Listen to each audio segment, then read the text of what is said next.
After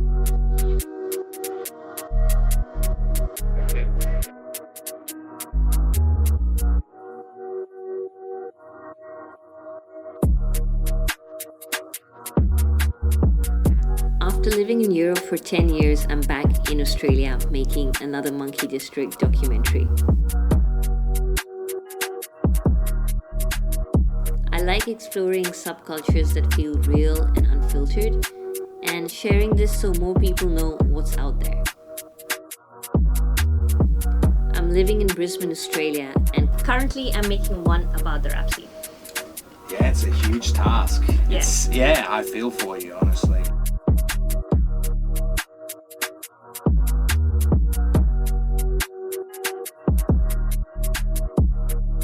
Rap, RAP, rhythm and poetry. Russians have gopniks, the UK have hooligans, we have lads. We're all about the cypher. Everyone's standing together and expressing and spitting whatever. You know, at the end of the day, it's just about making music, having a good time. I fucking love my city, shout out Brisbane. 4ZZZ 102.1 PTA, Brisbane's flagship hip-hop show. Being in Brisbane and doing a rap sort of documentary or exploration, yeah, you're certainly in for it. There's lots of characters. I'll tell you how I got into it. So I have a friend called Isaiah, and he's recently got into this scene, and he knows I make documentaries. So he was like, hey Rain, you need to come down and see this rap scene. It's really interesting. So he invited me to Door 84. Do you know about Door 84? Nah. Unfortunately, it shut down this month. Oh, but true. R.I.P. Door 84. Yeah. What up, ladies? Stay yelling back. I wanna have your babies handed out the level like an angry Russian blade stuff. Wasting so much dick, it makes me think. There's a guy called Sega, and he represents Door 84, and there's Trozen. No, shouts out to Trozum. They're a new character. They work hard as hell, though. I got a lot of respect for them. Yeah, so they wanted to create a platform for artists to perform live, and also just to have a community where they can go in and meet other people doing the same thing.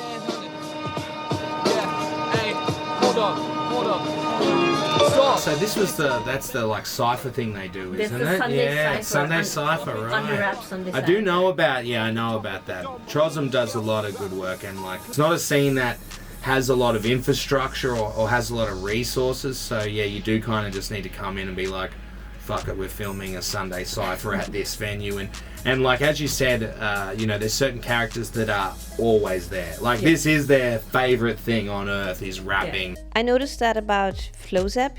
He's in all the events, motivating everyone. He's really part of the community. There's Little Right, who's really good, and there's Mikky, who's got his home studio. And I was very curious to see how these guys make their music and get it out there. No such thing as 180, basically what you're tasting I'm making. Just let me cook in this basement, caveman shit, cause the rock's making statements. King of my town, gotta move to the next one. Sleep when I'm dead, I got no time to rest up. Swept up, don't need a sneeze, I'm the blessed one. Don't need a race. It's both the easiest and most intuitive thing that I've ever done, and also the most complex and most difficult thing I've ever done, which is a weird feeling. Let's go with that. And how much do you need to practice before you think it's ready to be? Ooh, my music teacher at high school would say you have to rehearse it 66 times perfectly. 66 times? Yeah, pretty much I run through my whole set list, and if I make so much as one mistake, I restart the whole set list. Wow, that's a lot of practice. Yeah. A lot of determination. School was not the easiest of times for me. No? Nah, wasn't a huge Why? fan of it, just wasn't for me. Between my music teacher and the music program, they were the only two reasons that I actually stayed in school and didn't drop out. If it wasn't for those two, I would not be anywhere near as well versed in music theory as I am today. I want people to have listened to my music and or have finished listening to a song of mine and go, oh, I feel like I know them a little bit better now. And that's how I want my music to feel. So it's a very personal experience that you're sharing with people. Yeah, it is. And how does that make you feel when others are listening to your thoughts? I always think it's a bit of a spin out mentally for me. I can't get over the fact that, that was something that was in my head or something that I was feeling that's now a tangible thing that other people can touch and feel and listen to and experience and go, oh, I felt the same way, I just didn't put it into these words. And I like that. More in attraction, had to drop out, bringing more of the cash in. Took a bad turn and I worked, did a backflip. Money like odds when I'm on, cause it's stacked in. I take risks, I don't play safe. I make you make way, then in the same day, I make payday. Every day, isn't life a great game? And if I wasn't great, I got graded a grade A. It's as simple as that. Bringing it back like I'm giving a sack at the crack to a People have like jobs, day jobs. Yeah, and they're like spare time. They'll like practice 100 times to get it perfect, and they're so motivated. I think that. And that's what made me think. I'm like, where did this rap culture come into Australia? Do you know anything about the history? How did it start? It's not contentious or anything like that, but it is like a deeply sacred thing to a lot of people in this country. Hip hop, and especially that old school Australian hip hop, whether it's linked to Hunter from WA or sort of the guys from South Australia or Sydney. I went and met Master Wolf. Yeah, shouts out to Master Wolf, legend. Yeah.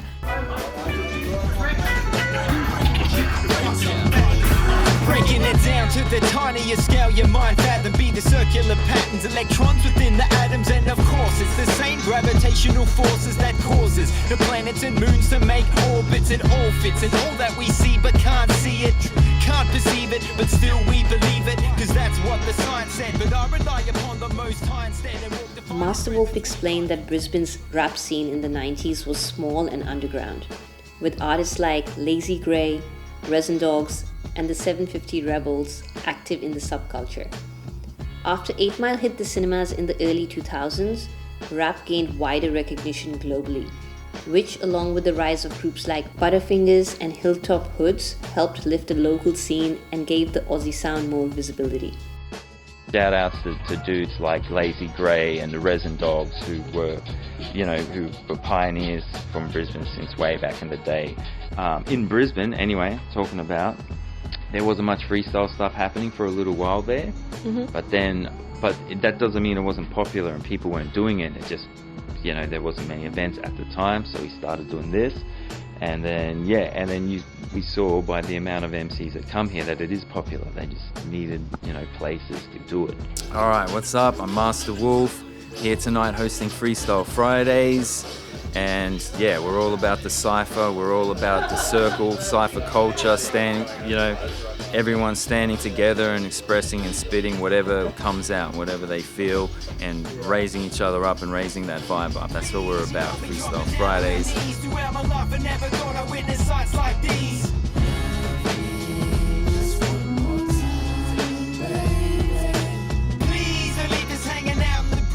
Yeah, but shouts out to Master Wolf. Big shouts out to Master Wolf, yeah. So after that, I actually have a friend who follows the graffiti scene really closely, and he told me that I should actually go check out Timos at Midnight Collective. So it's pretty funny Darius walked in now.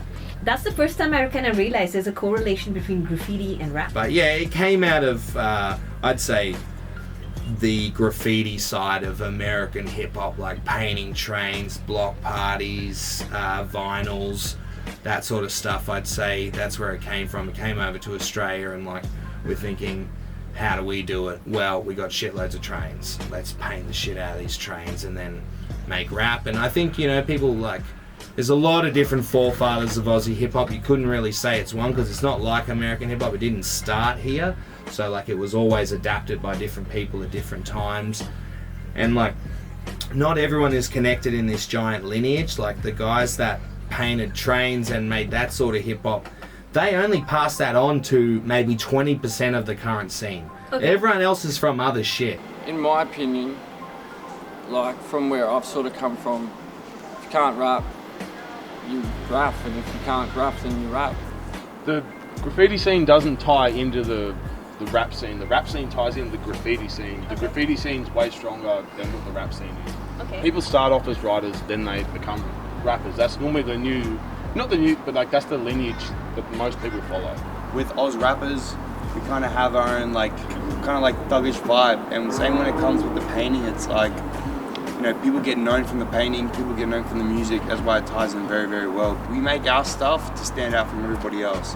Same as like the graph stuff, it's why it ties in so well. There's just sort of, it's the music for larrikins and rascals and shit, so they just like the same energy needed to paint a train as the same energy needed to, you know, spit over a boom bap beat, I guess. Yeah, I guess they're both creative artists, right? Yeah, and and it's like an expression of freedom that's not like censored, because graffiti is very uncensored. It's like a expression of freedom, and rap is not polished either. It's them literally saying what they want to say, and it's also that same rebellion in a way. Yeah, I think that might tie it together. I think it's it's rebellion. It's sort of, and yeah, I think it was that community as well. Like they got into graffiti crews and would hit trains together. You know, people cutting through fences, other ones looking out for guards, and then they go back and put on a beat and then all rap over it together. I'm gonna circle back actually to Timos event. I went to After Dark, the venue, and I saw the whole event, and it literally took it to the next level. Was that the Timos gig? That was the Timos. That would have been hectic. Yeah. It was too hectic for me. I'm old now. I can't be doing that. But shit, that is a pretty intense gig. That's a good one. It was really messy. It was high energy. Yeah. Cops also showed up, but at no point did I feel unsafe or anything was going to go wrong. Like the community and the people over there, they were very mindful, and it went out of control, but it was still in control. I think that would have been a crazy one. Shouts out to After Dark for even trying. Yeah, that would have been terrifying, dude.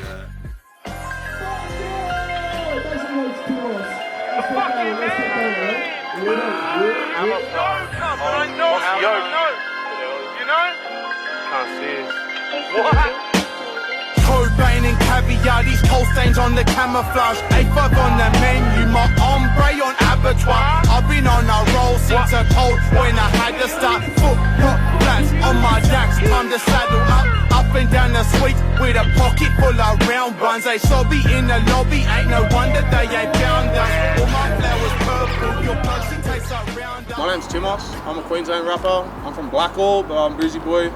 I make music. People seem to listen to a little bit of it. Is there a distinctive feature about the rap fashion scene here? Like, is there somebody you can spot in a crowd and be like, oh, he's part of the rap community? Yeah. What is it? Definitely. There's a lot of fast fashion.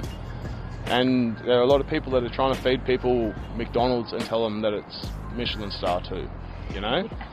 So, you know, a lot of that ties back into lad culture, Eskii culture, if you want to call it that. Hip-hop is pop culture, so it's a pop fashion, really, at the end of the day. What is an Eskii? An Eskii is an origin from lad culture in Australia. So lad culture is like, comes from Sydney. Yeah. So earners, people that want to basically, low socioeconomic people that want to go out and make money in alternate terms as opposed to employment. You know, people that want to get go-getters, graph writers, thieves, and people want to label it by, like, you know, clothing, the clothing that people wear, like people that wanted to wear nicer clothes in department stores so they could go and thieve without being recognised. Okay, and why do they use this word so much in the rap scene? Because that's where a lot of street cultures originated from, the lower socioeconomic group of people, and people want to tell their stories, I suppose. Is there a lot of people supporting the rap community here, like producers or people who actually are in the scene already? Do they bring people up, or does that not really exist here? Definitely in Brisbane, yeah, for sure. It varies. Hip-hop's still very young here, and there's still that presence of the older generation that they're interacting in the local scene. Who's Sneezy? Sneezy's my producer, so he's the bloke on decks tonight. He's got a studio up in the valley there, and he brings a lot of young fellas through, and even old heads and that, so he's pretty versatile with the beats that he makes and, you know, all that sort of stuff, like boom bap, trap, drill. He can do it all really, so mix and master, so yeah. Are there a lot of girls in the scene? I haven't seen too many, just like a few. Yeah, definitely there are. I personally don't interact with a lot myself when it comes to female artists because I make a lot of darker music and a lot of slower stuff, more traditional type stuff, but there's a lot of active female artists in the local scene and interstate in the whole country. You recently released a new rap song in Brisbane. Could you tell me a little bit about that? Yes, I took a video a few months ago, my first video called Flow from Cazzuli. And this video really was a very nice project and it's inspiring me to keep going forward to do it better. And it's a very nice memory and story. And how do you want the community to perceive you? As myself, as who I paint myself as, authentic, but everyone's going to see me differently. They're welcome to see me how they perceive me at the end of the day. All right, freedom of choice. Yeah, most definitely. I like that. I was really surprised. They were super nice, really inclusive, and there is. I wouldn't insult their intelligence either because I think you need to have a certain level of knowledge to try and make it in the scene. Absolutely. And they're all going in the right direction, in the right momentum. And and I noticed you can't just judge these rappers. Yeah, no, they all definitely. really pleasantly surprised me. Yeah, no, for sure. Timos, I mean, if you listen to his music, it's very verbose and poetic, so I wasn't surprised to find out. But I think, yeah, as you said, like, you do kind of need to have some drive and some smarts to even make the first few steps, because unlike bigger markets, there's not a lot of infrastructure to be identifying people's talent and stuff like that. So unless you really blow up and, you know, social media goes crazy, you know, I think you're on your own kind of. You got to just grind it out and do your own stuff. Rely on people like Trozum and all that too. Yeah, I noticed a lot of people said that there isn't many avenues for them to actually help them get out there.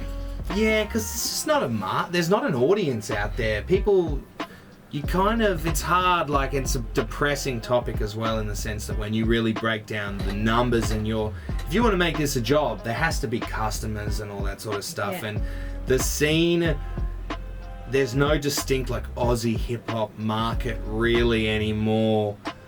And you're competing against, like, international music and international hip-hop. So I think it's a lot harder, and if you go in with any expectations of success, you know, there's a very, very good chance you're going to have a bad time.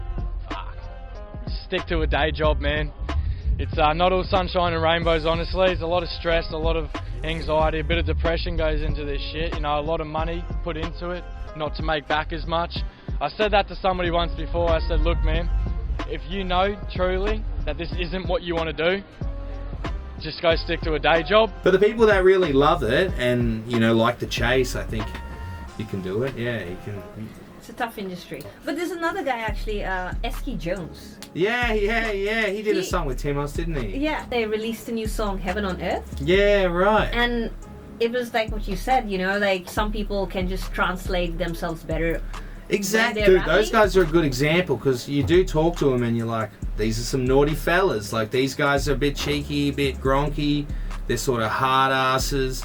And then, yeah, you listen to their music and they're very clever. There's lots of poetic license. There's lots of metaphors, similes, all that sort of shit. They're constructing a whole thing.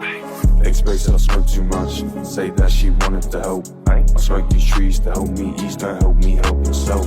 Trust me, I don't need no bitch. Just weed, me and myself. Say that she's heaven on earth, but earth is a place in hell.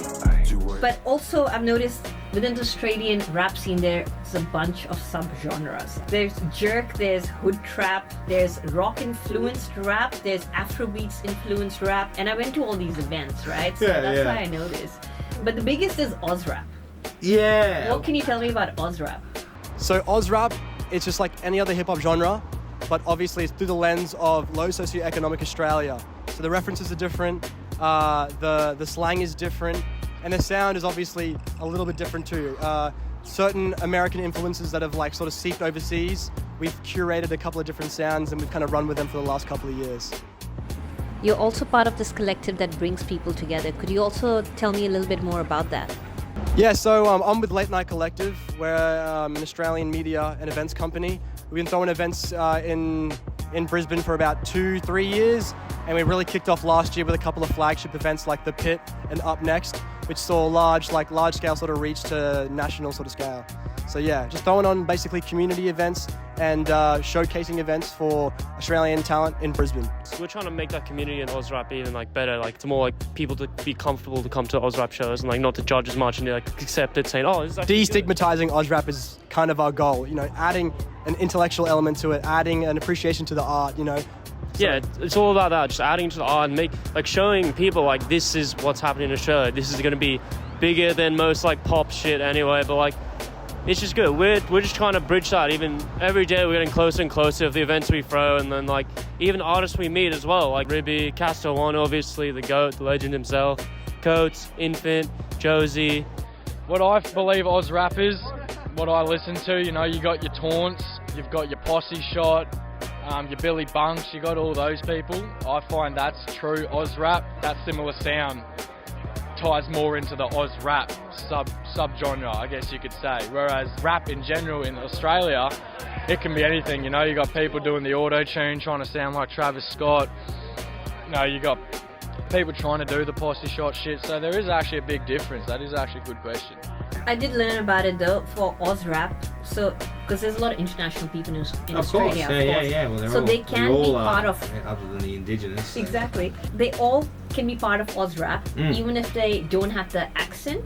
Because if they use the Australian slang, and I talk about like the Australian culture, 100%, 100%. They Ozrap as well. Yeah. So I that will. way they kind of get put in the same box, and the community kind of welcomes them in as well. Yeah, I can see that. That's definitely true. They are.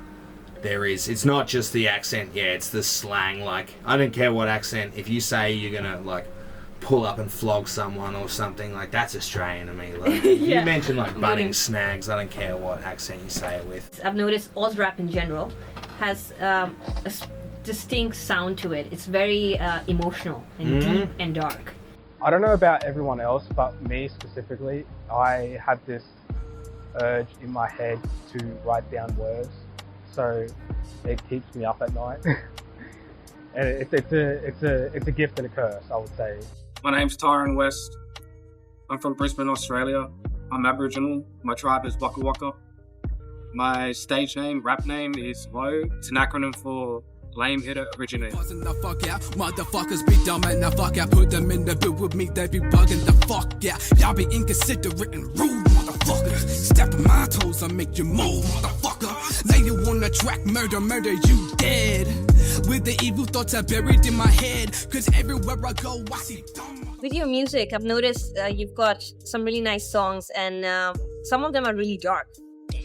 Where does that come from? What is your thought process when you're writing those songs? My past. Your past? Yeah, just growing up, you know, like, as a poor black kid. I'm not afraid to say it. I grew up poor as fuck. Just growing up as a kid and going through the shit that I've been through, you know. And like everyone else, that it stems from my background and everything.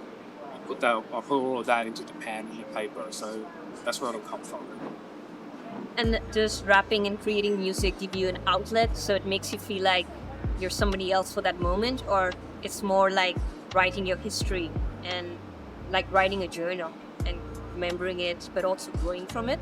Definitely. So I put a lot of what I feel into what I write, and when I hear a beat or anything like that, I just can't help but express it. So it is an outlet, of course. It's also a form of therapy, I would say. But it's like writing a journal or poetry. Rap is poetry. I like listening to something that's got like a little bit of emotion in it, but something that's also a little bit more upbeat. So it's like, hey, things are falling apart at the moment, but like we're happy. You know, it's almost like a reverse flex. Yeah. Past experiences and stuff that I've been through, as I said earlier, it's a bit of a coping mechanism. So I try not to make too many sad songs, but I've got a lot of shit to rap about, so kind of find it hard not to. So your music is it's got a lot of emotion in it. Yeah, I find even writing some songs, you know, I shed a tear and I'm like, oh fuck, should I even put that in the song? But, you know, I try to keep it as raw and authentic as I can, so yeah, I just give the people what they want to hear, and it turns out to be shit that they relate to, which is why I've also got no issue doing the sad songs, you know? People hear it and they go, oh shit, I feel like I've been through something similar, so who am I to stop doing that, you know? Yeah, it's really nice that you do that because there are a lot of people out there who are unsure how they're feeling, if it's normal or not. So people like you, when you do sing about something like that, it kind of gives people recognition as well. 100%. And not to be shy about it because we all have emotions, right? 100%. You'd be surprised how many messages I've had over time of people saying I've saved their life with a specific song, and at the end of the day, that's all that really matters to me, you know, is that I'm having a positive impact. We run straight into it. Don't be shy. I'm on board unless you want me to. Come to the fucking front. Let's get this shit. Yeah, foul mouth.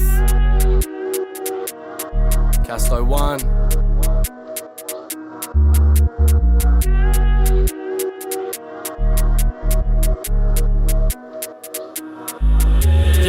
This year I'm a different breed, but I know foul mouth move differently. We put pricks to sleep at 16, wipes you with a strike, 2 eyes, Bruce hit the scene. I got a few bros that flip the page, got a pity these fools don't miss the tape. Just pop 2 pills with a sip of lean, 5-seater filled up if you diss the team. My name's Casto 1, representing Brisbane, Vegas, raised in Ferny Grove.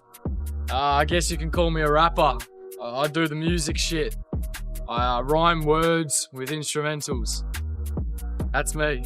So a lot of talk about mental health, personal issues, and that's actually reaching out to people because you see these tough guys and they talk about real feelings and people don't feel that vulnerable anymore. They feel, okay, if this guy is going through this and he's not hiding it, he's telling us, I can share what's going on with me and not keep it inside as well. Yeah. But also I've noticed, I heard about a guy called Eskii. Yeah, of course. So he's not from Brisbane. Even No, he's from Wollongong. It's important to mention him because from what I understand, he's the one who brought this kind of tone or angle to Ozrap. Yeah, that's I don't know who told you that, but that's probably on point. Is he released a track, well, he's always been releasing some stuff for a while, but I'd say his Body the Booth, Huski's Body the Booth was probably the first time where on a mass scale people had seen these essays, you know, whatever you really want to call them, having, you know, speaking about the harsh realities of the lifestyle, because this genre is deep, and so there is just a lot of pain, like a lot of pain in the genre, and as I said, like that's where these guys can express themselves. Like everyone who's been deep in the scene knows someone who's probably either taken their own life or overdosed or something along those lines.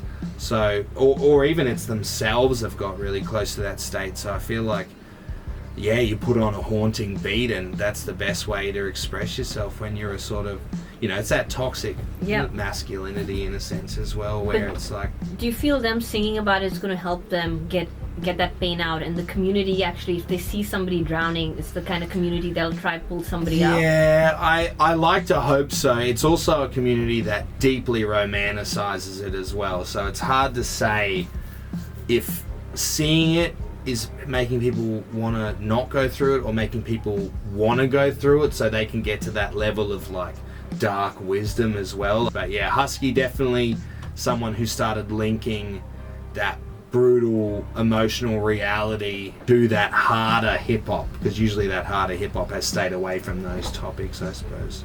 Yeah, wow. What I've noticed is actually Brisbane's pretty small, but it's got a huge rap scene, but it's very divided. Super divided, yeah. Yeah, so people who go to late night collective stuff don't know about the Freestyle Fridays that Master Wolf is doing, and so on, you know? But people really need to step up and join forces, I feel. Yeah, I'd say it's the competitive nature of hip-hop as well. Like, people don't like each other. It's part of it. At the moment in Brisbane, I fucking love my city. Shout out Brisbane. You know, there's still a very big poppy syndrome. What's the shit they say? Tall poppy syndrome? Tall poppy syndrome. There's a lot of tall poppy syndrome, and you know, I can even say I'm a victim to it myself. There's a lot of times I'm like, look at this or look at that, but the community itself is very welcoming. Just everybody is just so willing to, I guess, show support, or whether it's 20 people, whether it's 200 people. These are people that paid their good money, they worked hard for it, paid their money to come to your show. So end of the day, I just appreciate, you know, anybody popping out, anybody showing love and support, because, you know, we see it. I was just talking to the boys about it today, and people talk about moving to Melbourne. Melbourne's got a bigger scene, Sydney's got a bigger scene, but it's easy to know everyone in Brisbane, it's easy to work with everyone in Brisbane, it's easy to be close-knit with everyone in Brisbane. It keeps a lot of the bullshit out of it because everyone sort of knows everyone, and it keeps people authentic. Rap, where do you go with that? Rap's not just music to me, like rap's a fucking lifestyle. Like that whole, like the Eskii sort of thing that we were talking about, like, you know, that to me is like a culture and a lifestyle, you know. Like you got people here who've been doing music for 15 years and never made a fucking buck off it, but they're still here doing it because they love it, you know what I mean? So, yeah. And it's about connecting people too, like, you know, people that you can meet at these shows become your best mates sometimes, you know what I mean? Just because you've got the same love for the same thing, and yeah, a lot about connecting people and that, so, no, it's cool. I've been a misfit with barely anyone that wanna listen, but I ain't playing victim. Made my own choices, own decisions. If I could, I wouldn't do it any different. Wouldn't do it any different. Wouldn't do it any different. Nah, cause I wouldn't do it any different. Do it any different. I wouldn't do it any different. Nah, cause I wouldn't do it any different. Do you have any suggestions of people who are trying to make it in the scene? Like, how should they take that next step to help them get out there? Just go for it. Because, like I said before, no one's going to get it for you. And if it's what you want to do, fucking go and get it. Yeah.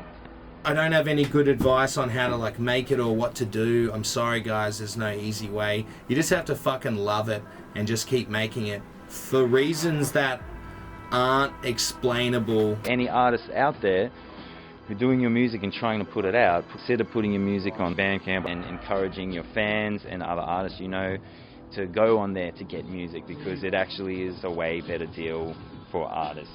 And Spotify gives you all. It's not a manual to do it right. Just put your feelings in the music and don't be afraid to make mistakes, because that's the only way you can grow and get better. It's what you want to do at the end of the day, chase it. You know, people were laughing at me and shit. I just kept my head down. I'm still so far from where I want to be, but if you really put your head down and you do really want something, just go for it, chase it, fuck the noise, you know. Gas and fumes in this empty flat. I got nothing to lose, guess there's some that gon' envy that. They send condolences, I send them back. I'll be putting bricks in bags before I ever rap. Playing death for a decade. Own my shit, rest my head when my bed's made. Bending bars like I'm Jeff Sade. I got paper cuts on my fingers, turning the next page. Back to my Uno, guess I'm back to my ones. Back eating noodles, back scraping out funds. Back to black gums with the full bags for the runs. Back pressing my girl to give me a couple sons. Fuck, I got guilty pleasures that I can't afford. One more slip of a trip and I'm overboard. Yeah, fuck it up of my own accord. I'm gonna be surprised if I'm making it out after all.